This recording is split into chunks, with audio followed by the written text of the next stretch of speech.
Triple E EDC back again with another knife video. This is the Benchmade Griptilian 551-1701. This is the DLT trading exclusive version of it with carbon fiber scales that are flat carbon fiber and an m390 blade. This is the DLC version of the blade. It comes in both DLC or satin. Right off the bat, let me tell you what the price is because this is not a cheap knife. This is $233 for the satin version and $246 and change for the DLC version. Now, I've owned a number of Griptilians, and this is a, obviously a very different version of it than many of the other ones that I've owned before. But I wanted to go ahead and talk about this one specifically. I didn't see too many videos about it online. First, before I get into it, I did want to mention that I have that new knife noob video where I talk about how to get rid of lock stick. Sometimes that comes in really handy. It actually was very apropos, even though I've recorded that about 6 months ago. I just posted it. And this knife, actually, I never would have bought this knife because of the price, $246 or $233 for the satin for a Griptilian is just something I thought, why would I ever spend that? The normal Griptilian, this is not a normal Griptilian, but let's assume that it is because it has the normal scales. The normal Griptilian runs anywhere from 80 for like a D2 version or an old CPM 154 version, if you can find people who still have them in stock, up to, around 100 and change for the new S30V versions of it. As well as there's the G10 version of it with the 20CV, which is the 550-1 and 551-1. And those are, I believe, G10 and 20CV, and they're around 180. Sometimes you can find them on sale for between 140 and 180. Now, like I said, the reason I was talking about that knife noob video is because this thing had terrible lock stick, like even worse than the one that I was complaining on the video, the 550-, which was another Griptilian, by the way, the Benchmade 550-1, that 20 CV version I was just speaking about. So that one had terrible lock stick when I got it, and I talked about in the video how to get rid of it. And actually this one I never would have bought, except it was priced really well in the secondary market, despite being brand new in box. I have cut with it a little bit if you can, if you're looking at any marks on the blade, but that's where it came from me, not from the previous owner. But I went ahead and got this at a really reduced rate because of the fact that it had terrible, terrible, terrible lock stick. But the price that I was getting at, I felt like I'm going to take a chance. I know how to fix the lock stick on these Axis lock knives. I'll take a chance on it and I'll go ahead and get it. And this cost me $75. And so, like I said, it had terrible lock stick. It was so bad, I needed to brace it against something and then hold both sides of this and pull against the object that I was bracing it against while really wearing out my fingers in order to just disengage the lock. Not a great thing, but again, something that I could work out. So within less than 24 hours, I believe I've completely worked out the lock stick. So I've essentially got now a $246 knife for $75. So that's one of the reasons it pays to know a little bit about knife maintenance, is because you can find really good deals on knives that just have certain problems that are fixable. And even if it wasn't fixable, Benchmade has one of the best warranties in the business. You can send this back in and they would fix it. And if they can't fix it, they'll usually replace it. But in this instance, I didn't have to because I knew how to fix it, and you can check out that knife noob video for how to do that.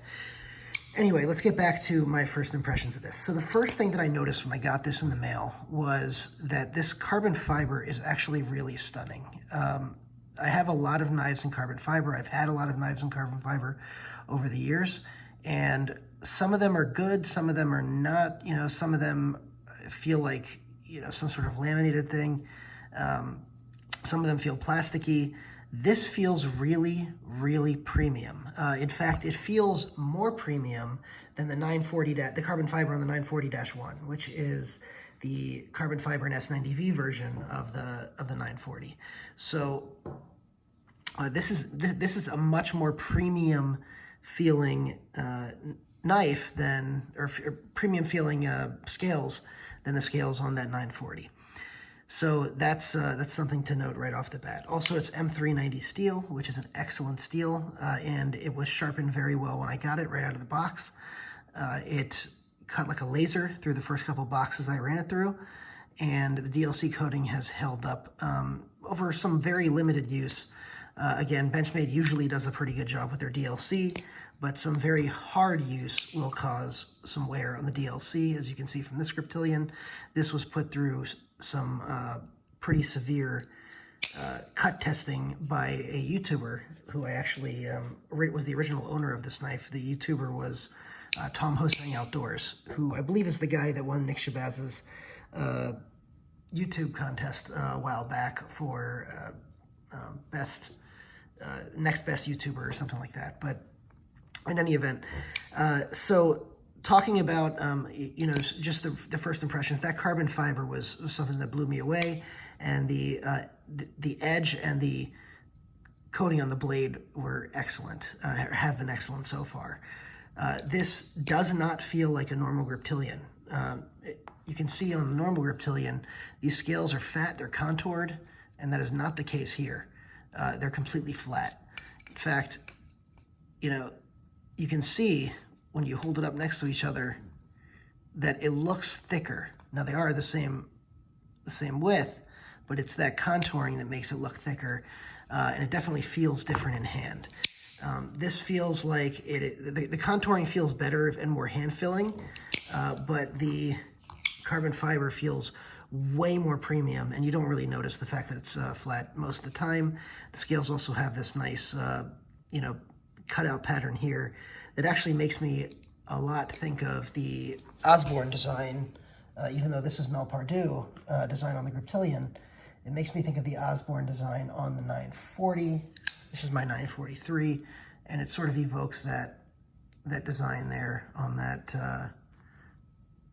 940. Now, some other things about this knife. This, like I said, it's a standard size, full size Griptilian. It comes with a deep carry pocket clip. I love this clip. This is not the painted clip. This is the clip that, as you wear it in, no paint's going to chip off. It's a nice premium black deep carry clip. This is one of my favorite clips actually made anywhere. I have the same clip on my 943. Even though it didn't come originally with this, I ordered one of these from Benchmade because I love that clip so much. Now, some other things that stood out immediately: the brass or gold anodizing on the back spacers. I don't think they're brass. I think they're actually gold anodized aluminum. When you guys can correct me in the comments, I'd have to go look it up. But you know, that definitely is a nice striking contrast. I would have potentially liked to see, you know, some of that gold anodizing right here, but I don't mind the black, so I'm okay with that. Another thing that stood out to me right away was, so on the clip side of the scales, you have the normal screws, the normal torque screws, but on this side, on the show side, you have some what look to be Chicago screw heads, rounded Chicago screw heads, and which is a departure from, you know, the original Griptilian. Part of that's because you have flow-through construction here, and you needed to have something on each end here, but they could have chosen to do more Torx bits, and I like the fact that they rounded these off. It gives it a nice look. So that is another plus for it.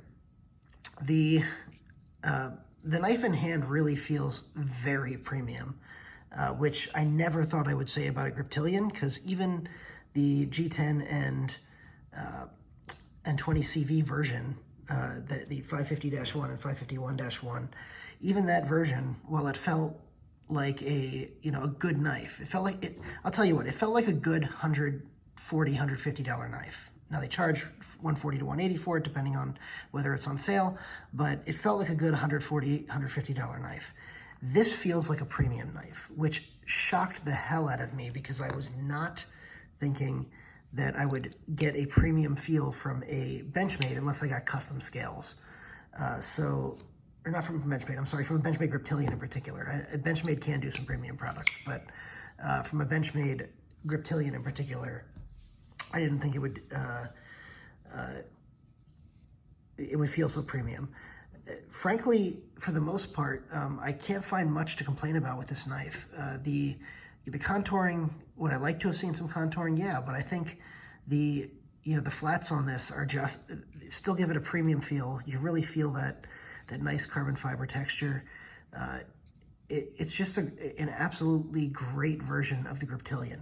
Now here's the kicker. Here's the thing that I wanted to talk about, and the reason I decided to do a first impressions video on this, even though I believe I've done some videos on the Griptilian before, or if I haven't, I'm definitely going to.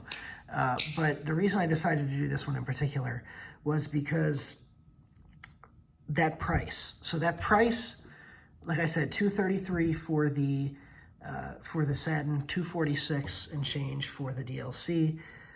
Both are still in stock and available on DLT Trading's websites, and it's an exclusive to them. The price on this is actually okay, and I didn't think I would say that about a almost $250 Griptilian.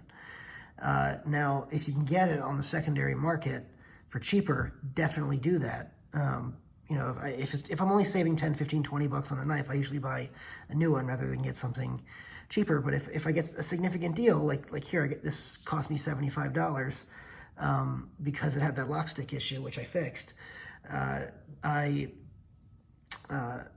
You definitely have to jump on it. Now, you're not going to find a $75 one every day, but if you see one of these hanging around for $150, $175, jump on it immediately. That's a great deal. This is a great knife. And I want to show you, before you say, well, I still can't believe that you're recommending a almost $250 Griptilian, let me show you some other knives that, will make you think about what you're saying. So one of them is the Super Freak. So the Super Freak is G10 and M4, as you guys know. It's an excellent design. The design, I think I've stated on this channel, I like better than the Griptilian of the Freak.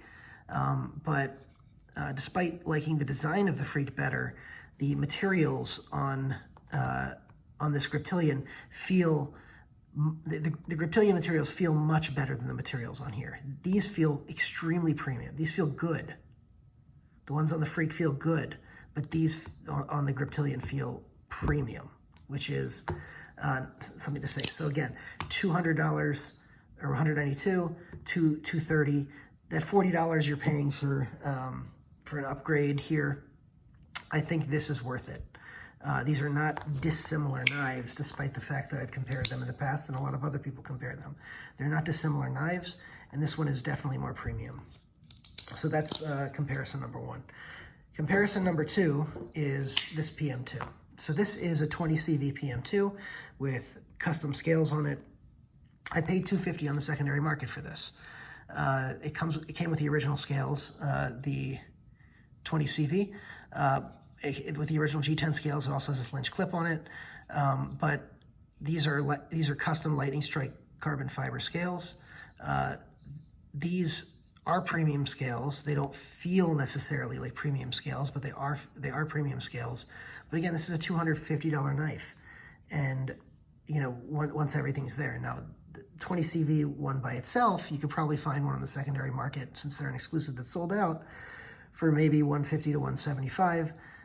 But with the extras that are more premium to make it comparable to this, honestly, the materials here on this Benchmade still feel better.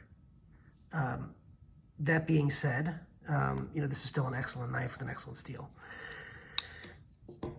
Another one that I wanted to bring out was the Spidey Chef. This is a $240 knife now. It used to be a $200 knife. Now it's $234. So this is $233 in satin, $234 also in satin. So this is a premium feeling knife. It does punch above its weight class, or it used to punch above its weight class at $234. Now I think a lot of people would probably consider it that it still punches above its weight class, but I wouldn't want to I wouldn't spend $234 on this. I would only buy this on the secondary market, but that's a personal preference. But again, titanium, LC200N, carbon fiber, M390, DLC coated M390. You're looking at materials that are roughly the same in quality, and you're looking at two manufacturers who are roughly equal in what they have to offer, albeit in different ways. Now, the last one I want to mention, and this one's probably the best comparison for this, is this knife, the 940. Now, this is the 20th anniversary edition. It's titanium and S90V. So why am I using it? Well, the Smoky Mountain Knife Works version of this. Well, let's look at both of these. So this is titanium and S90V, like I said. The 940-1, which I don't have pictured here, but you can imagine, has this same blade. I believe this is the same blade they use on this model that they use on the 940-1. It's an it's stonewashed sort of S90V, albeit with different thumb studs. The carbon fiber scales on the 940. So carbon fiber S90V, carbon fiber m390, and this one is like almost $280, and this one in satin, which would be a comparable, is $233. So if you're willing to spend on a 940-1, that much money, then you should be willing to spend this on the Griptilian, because this is an excellent knife with materials that I actually are going to say are more premium than because this carbon fiber is a better carbon fiber, even though it's the same manufacturer. It feels better than the carbon fiber on the 940-1. The other knife that I have here is the Smoky Mountain Knife Works Exclusive. This is an interesting comparison here, because this one is almost, and it's sold out, by the way, it's no longer available. When it was available, it was almost $100 more than this one. This 940 was almost $100 more than this one. Yet you have this red infused carbon fiber, but you have carbon fiber here. So the only difference is the red infusion. Now this is nice premium carbon fiber. They both feel good and premium. They have the same clip, as you can see, and the same blade steel. Both are m390. They both have anodized, I'm sorry, this is, actually I think these are PVD coated, the Smoky Mountain Knife Works version, and then these are anodized, but you got 2 barrel spaces versus 3 as far as materials go. So yeah, I mean, this one's almost $100 more than this one. That value proposition, at least within the brand, is still good. And then I've even shown you, like I said before, that even outside the brand, it's still good. So I can't believe I'm saying this, but my first impression conclusion is, wow, I'm impressed. This Benchmade Griptilian is a nice knife. This is quite possibly the best version of it that's out there. I know, people like Metal Complex will say, well, the Hogue Ritter is even better. I don't know, I haven't had my hands on one, but I can't imagine I'd like the G10 on that better than the carbon fiber on this. And this has M390, that has M390 and everything else. I will note that that Ritter Hogue, the Doug Ritter, I can't even talk today. The Hogue Doug Ritter RSK, that version that's with Hogue, that knife is about 150 to 160, depending on whether it's DLT coated. So anyway, I've rambled on here. This has gone on for 20 minutes on a first impressions video. I did not expect it to be going on this long. I thought I was turning on the camera for a 5-minute video, but thank you guys for watching. Go ahead and hit the like button, leave a comment, let me know if you have this knife or if you've held it before, what you think, or if you have a Griptilian, whether you like it and whether you would consider upgrading to something like this. And also go ahead and subscribe, hit the notification bell, and you'll get all my content. Before I head out, I did want to mention one more thing. I've mentioned in a couple of my last videos that I am wanting to do a giveaway soon. I have not received the knife in the mail, probably due to the virus, like the corona, probably due to the virus. I don't know if I'm allowed to say the name, the Voldemort virus. Because YouTube has restrictions. I don't know if you guys are aware, but YouTube first was restricting use of it, then they weren't. That's a whole other story. I'm just not going to say it. Hopefully I won't get restricted. But my receipt of the package has been delayed. So once that comes, yes, I will be doing a giveaway, but I am waiting on that. And thank you guys for your patience. Thanks so much for watching.